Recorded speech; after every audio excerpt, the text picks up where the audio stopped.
अब गोपियों के पास कोई जवाब ही नहीं, पहले तो बुलायो, अब जे कहवे हम आ गए तो क्यों आए। कन्हैया बोले एक बात कहूं, एक कहानी सुनाऊं मैं तुम्हें गोपियों कि पतिव्रता माताएं कैसी होती है, उनकी सत्य में कितनी शक्ति होती है।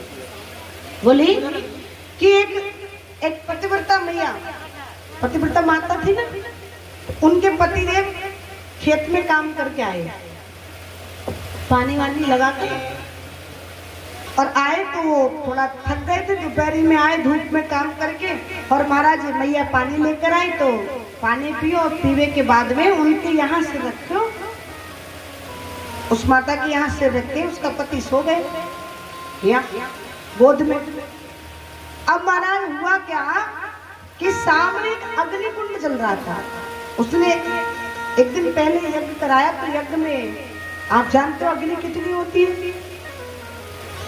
उस मैया का एक छोटा सा बालक था, वो बालक खेलते खेलते खेलते खेलते उस अग्निकुंड की ओर जाने लगा। अब मैया ने देखी कि अगर मैंने लाला को नहीं पकड़ो तो महाराज लाला अग्निकुंड में गिर जाए, वो गिर गए तो जल जाएगा। अब जैसे ही बालक को बचाने का हृदय में भाव आया तो पति गोद में सो रहा था। अब पति को यदि जगाती तो पतिव्रता धर्म नष्ट हो जाता है।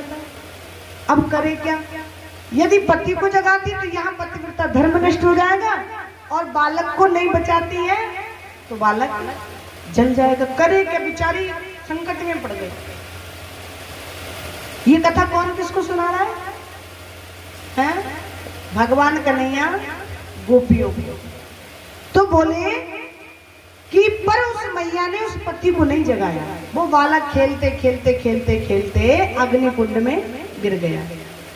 कुछ समय के बाद उसके पति के नेत्र खुले, नींद खुली, और जैसे वो उठा तो फिर मैया ने पति को नहीं देखा, दौड़ी दौड़ी गई और जाकर जैसी अग्निकुंड में झांक के देखा तो जो अग्नि दहक रही थी ना, जल रही थी कुछ जोर से, वो बिल्कुल शीतल हो गई, बिल्कुल ठंडी, और वो बालक जो गिरा था वो खेल रहा था, खिलखिला रहा था। उस मैया ने जाकर हृदय से लगाया।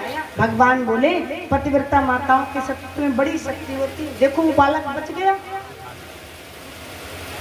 गोपियां बोली कन्हैया जी ऐसी कथा तू हमें सुनावे ना, कहानी दो चार तो हम जाने।